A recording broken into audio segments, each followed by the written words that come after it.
Estamos de volta para o terceiro bloco do Tribuna Livre, com a palavra o procurador adjunto Carlos Maia, né?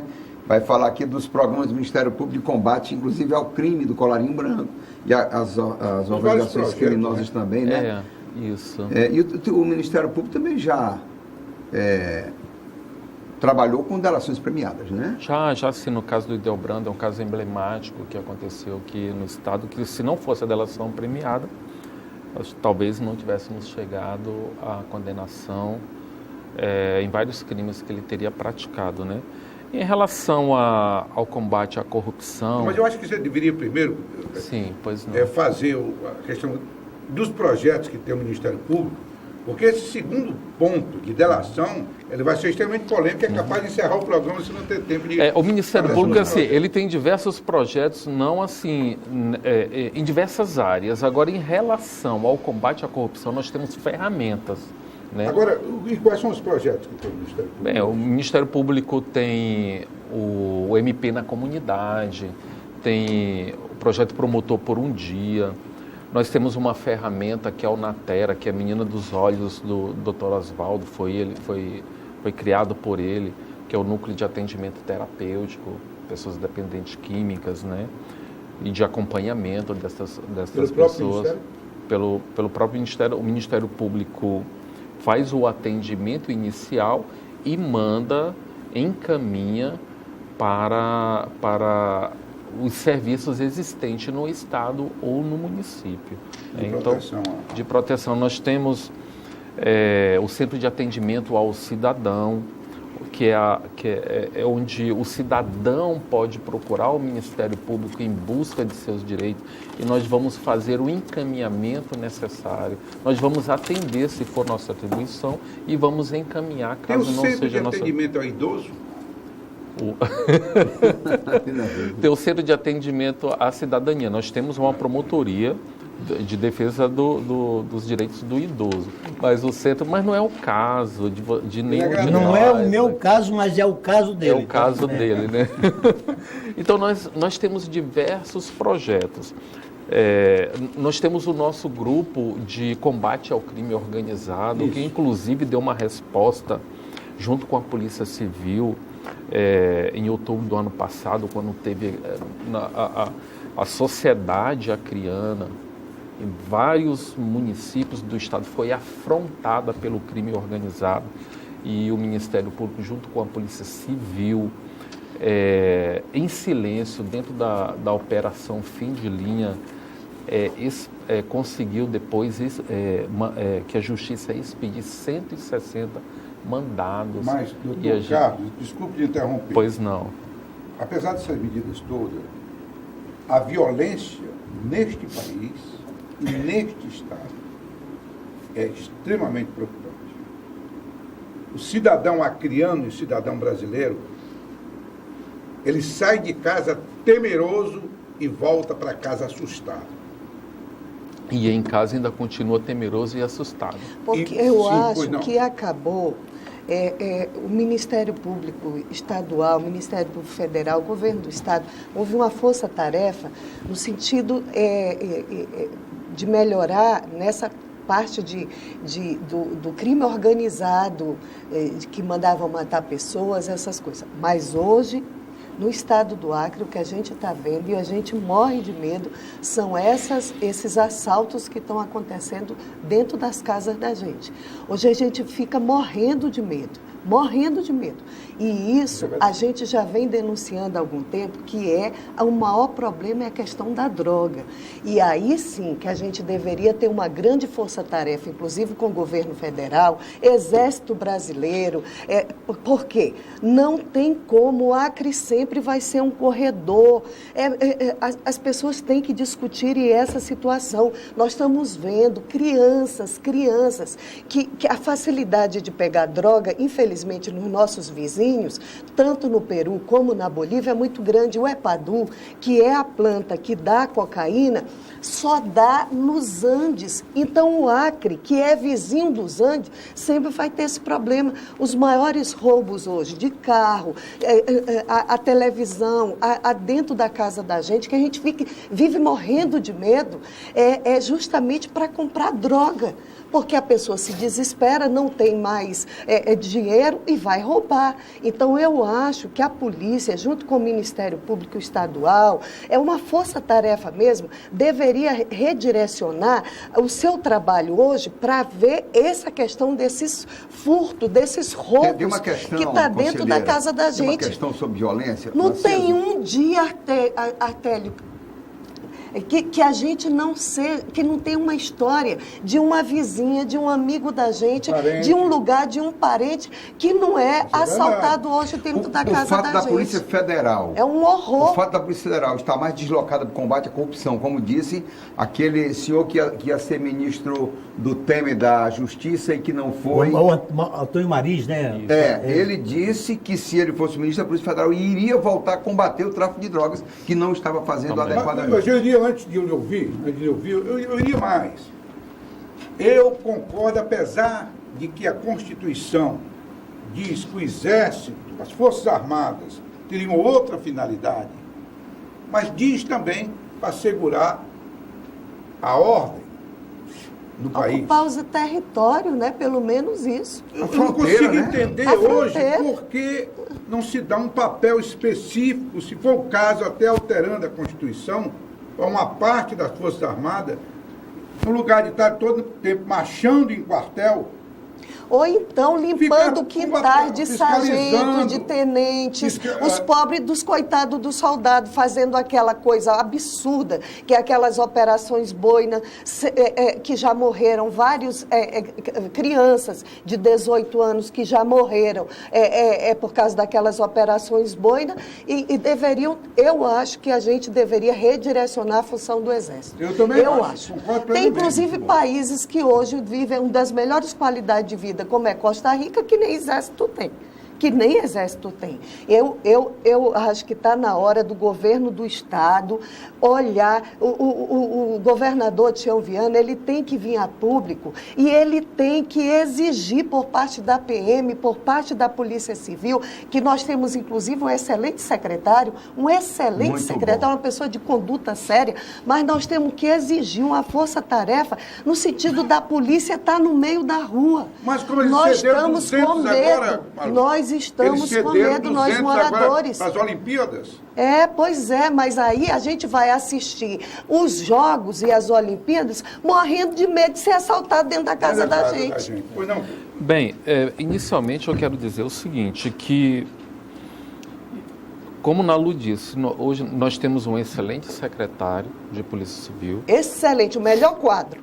Nós temos um excelente diretor da Polícia Civil, secretário da Polícia, secretário de Segurança Pública, Dr. Emilson, delegado Dr. Emilson Farias, e o diretor da Polícia Civil é o Dr. Carlos.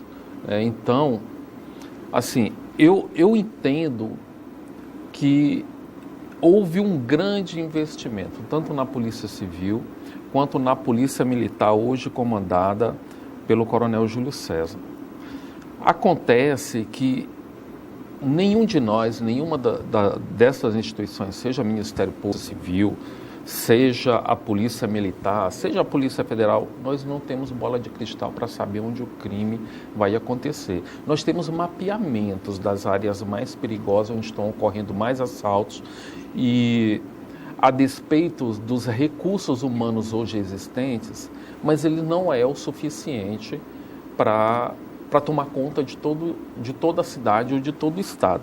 Então tem que ter uma logística de combate por determinada região onde está acontecendo, onde tem um índice maior de criminalidade. É lógico que se o governador pudesse contratar milhares e milhares de agentes de segurança pública, ele o faria, mas ele está limitado tanto pela legislação, pelo índice, pelo percentual, com gasto com pessoal, como está limitado orçamentariamente também. Mas eu vou então, hoje... Se é favorável, então, a utilização das Forças Armadas? Não, calma, se você me der um minuto só para concluir, como é que se combate a criminalidade hoje? Primeiro, com a interação que já está sendo feita entre as instituições, o Ministério Público, Polícia Militar, Polícia Civil. Esta interação, esta articulação já está sendo feita. Isso é um trabalho de inteligência, muitas vezes até silencioso. O trabalho, o resultado, sim, depois que a gente consegue chegar a um resultado, toda a sociedade, ela fica sabendo, ela vai ter conhecimento. Mas veja só, a minha grande percepção, percepção minha, Carlos Maia, é a minha percepção. O aumento da criminalidade, ela está associado à impunidade. Pessoal, quem está na penitenciária hoje não é um ser humano, não é uma pessoa que cometeu um crime. Ela já cometeu vários crimes. No primeiro crime ela é solta, no segundo crime ela é solta, no terceiro crime... Mas aí, doutor, isso é um problema legislativo. Mas eu não posso deixar de não lhe interromper. O problema é que nós discutimos isso aqui. O sistema penitenciário brasileiro é uma vergonha. Não ressocializa, ao contrário. Você chega lá com a pena como ladrão e sai como um bandido de alta periculosidade. Mas, Osmir, isso é verdade, eu concordo. Mas olha, então ele vai voltar 10 vezes para lá. Por que ele não socializa? Por falta de competência. Porque, veja só, nós temos um presídio com 100 e poucos mil hectares. Será que não dá para fazer plantação ali? Nós não temos uma plantação, parece que faz questão de se comprar marmitex quando deveria ali ter plantação de macaxeira, plantação de milho. Quem não trabalha só pensa besteira. Claro. As pessoas ali, aqueles homens têm que trabalhar. Uma máquina do Deracre, uma máquina faria aquele poço, que hoje é poço, mas já foi açude, e faz ali uma criação de peixe. Teria peixe, teria galinha. Eu conheci aquele presídio com venda de galinha, venda de porcos, uns porcos tão grandes que a gente tinha era medo. Então, hoje, só são depósito de pessoa e a gente quer que bote o muro cada vez mais alto para que a gente não veja, só que nós não vamos resolver o problema assim.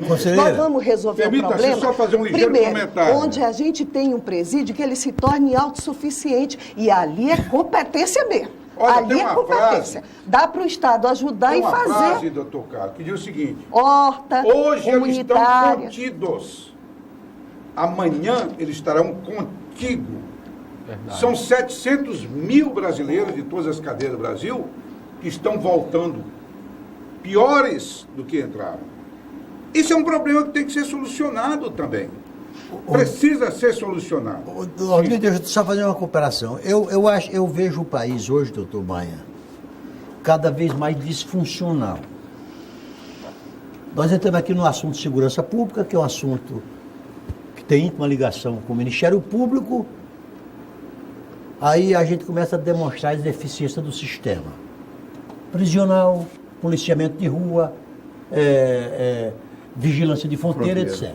Se aqui tivesse 2 professores, estava falando da péssima qualidade de ensino, do baixo aproveitamento escolar e não sei o que mais. Se estivesse falando de saúde, aí vai dizer, não tem remédio nos hospitais, os equipamentos estão parados. Quer dizer, então, o nosso país, parece que ele está passando por um desmantelamento. Um momento muito triste. Ou nós, o país está cheio de prioridades para se resolver. E não pode resolver todo de uma vez só, e ao final de tudo não está se resolvendo nenhuma. Esse aqui é o problema. A criminalidade, todo mundo sabe que a criminalidade ela vai continuar crescendo na medida em que for aumentando o colégio de desempregados. A violência ela é filha do desemprego. É uma questão social. Passa por uma questão social. É porque a polícia prende. Tudo está interligado. Mas, Narciso, aqui no Acre tem um problema grave, que são nossas fronteiras. São mais de 2.000 quilômetros abertos de fronteira. A droga potencializa mas a gente não pode revogar a geografia, droga, né? Mas aí eu não existe vi ainda a opinião controle. do doutor Carlos sobre a participação das Forças Armadas no patrulhamento de fronteira. Eu acho que os objetivos no patrulhamento da fronteira... Sim, da fiscalização, dele estarem lá Mas dentro da fronteira. já é missão constitucional das Forças Armadas fiscalizar a fronteira. Mas na prática não ocorre. Não, aí já é questão de gestão, né? Já mas questão, aí é muito... Mas já é invasão missão constitucional. Mas a pergunta não era diferente, a pergunta não era o Exército combatendo crimes, é isso? Organizar a Também, droga. também. A droga. Não é isso? Também. Eu acho que assim, que as missões são diferentes. Mas o preparo... há uma preocupação muito séria contra isso, viu, Oswaldo? Mas vamos Porque ouvir, senão vamos desvirtua o papel do Exército. Exatamente, o preparo é diferente. Quando a conselheira Ana Lu falou da Costa Rica, que lá sequer tem exército, eu acho que é porque ninguém sequer quer invadir aquele país. Que é uma ilha, praticamente não é uma ilha, é um pedacinho. Nós temos patrimônio a preservar, nós precisamos do Exército. E a preparação de um soldado do Exército é diferente de uma preparação de um soldado da Polícia Militar, por exemplo. O soldado da Polícia Militar, ele tem que conter o cidadão que cometeu um crime, o cidadão que se desvirtuou, ele tem que conter e mantê-lo vivo. O do Exército, na defesa do nosso país, ele tem que conter uma invasão, não necessariamente mantendo vivo. Mas aí eu volto a advogar o seguinte, que as Forças Armadas têm um papel constitucional de defesa da pátria. Ela é feita para a guerra. Mas nós podíamos treinar, digamos, dos incorporados, vamos supor, 300 incorporados, um batalhão, que 50 fosse treinado especificamente para ações preventivas de ajuda à própria polícia militar. Poderia sim, por que não? Não toda a corporação, mas uma parte dela. O que não tem cabimento nos dias de hoje, onde a luta não é mais pessoal, você não tem mais combate Não tem, gente. De corpo a corpo? Não tem. O Exército deveria Hoje as pessoas botam vírus, as pessoas botam bactérias, bomba. Viu o que aconteceu lá em Istambul? Eu acho que é uma quantidade de homens, sinceramente, uma quantidade muito grande de homens, que deveria, pelo menos, estar nas fronteiras, ocupando as fronteiras. Quando você vê a presença do Exército, só a presença do Exército, não precisa nem estar botando arma, só a presença do Exército já empata, já inibe a presença desses traficantes, desses mercadores cães da morte, que segundo o Papa exatamente, Francisco, né? Esses cães que estão matando nossas crianças e fazendo essas crianças roubarem para comprarem essas porcarias. A pasta base, com 15 dias, ele não reconhece mais a mãe e o pai. Se der uma arma para ele mata a mãe e o pai. E você pega a 100 e poucos quilômetros daqui de Rio Branco, a um preço bem menor. Menos aqui em Capixaba, né?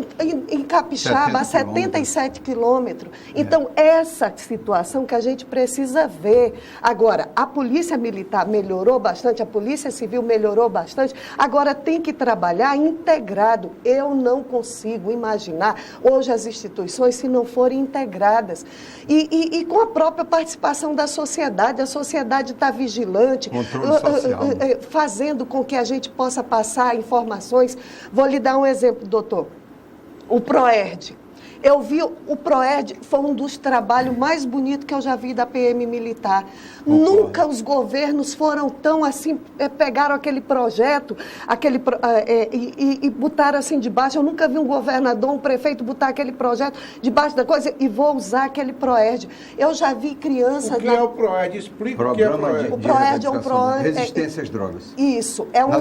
Nas escolas. Programa de resistência às drogas. São policiais militares. São policiais preparados. São policiais militares. Você tem que explicar isso. É correto. É certo que a gente fala as siglas como se todo mundo soubesse. Você tem razão. Então, o que é o PROERD? É um programa onde policiais militares vão nas escolas, eles são preparados para falar sobre droga. E eu já vi, Osmi, crianças de 15 anos, 16 anos, por causa desse programa, ser multiplicadores para falar não às drogas. Então, esses tipos de programa que a gente precisa disseminar dentro da sociedade. Então, eu fico triste, sou professora de formação e fico triste vendo o que a gente está vendo na sociedade hoje. Um monte de gente sendo drogada e o acesso é muito fácil. Você aceitaria concordaria que uma parte das Forças Armadas poderia sim ser dirigida preventivamente? A situação ela é muito complexa, ela não pode ser resolvida sem... Analisar. Ela não pode sequer ser apreciada se a gente analisar os diversos contextos. Quem nós mandaríamos, que parte do Exército nós mandaríamos para a fronteira? Aqueles recrutas que entraram, que não ganham talvez nem sequer um salário mínimo. Não, o pessoal treinado. Tem que criar o CIR. Pois não seria melhor, ao invés de colocar o Exército para combater... profissionais, né? Não tem só tem os profissionais. Os profissionais preparados para a guerra, né? Para defender o país. Né? E talvez nem pudéssemos perder eles no combate ao crime. Mas isso não é um combate em defesa do país, não um combate de entrada de drogas, não é um não. Mas não penso não ser missão do Exército. Olha, Osmir, já está concluindo aqui.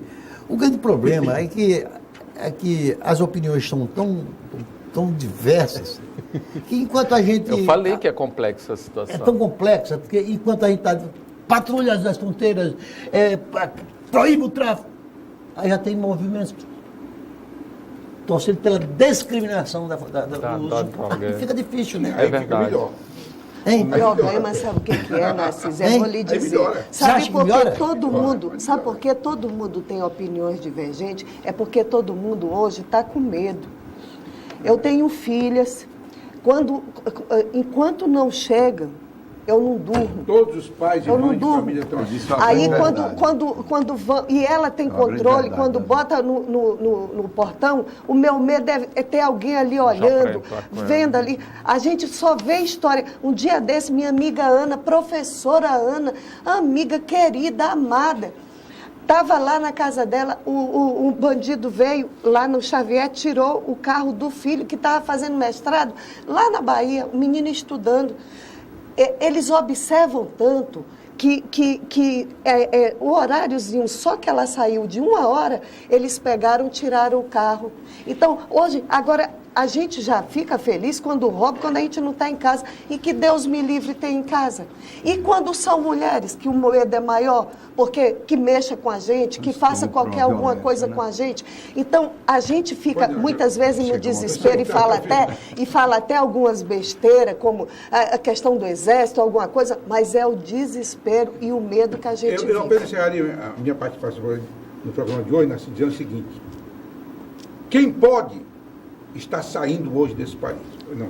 Quem pode financeiramente, está saindo hoje para Miami. Desse país. É verdade.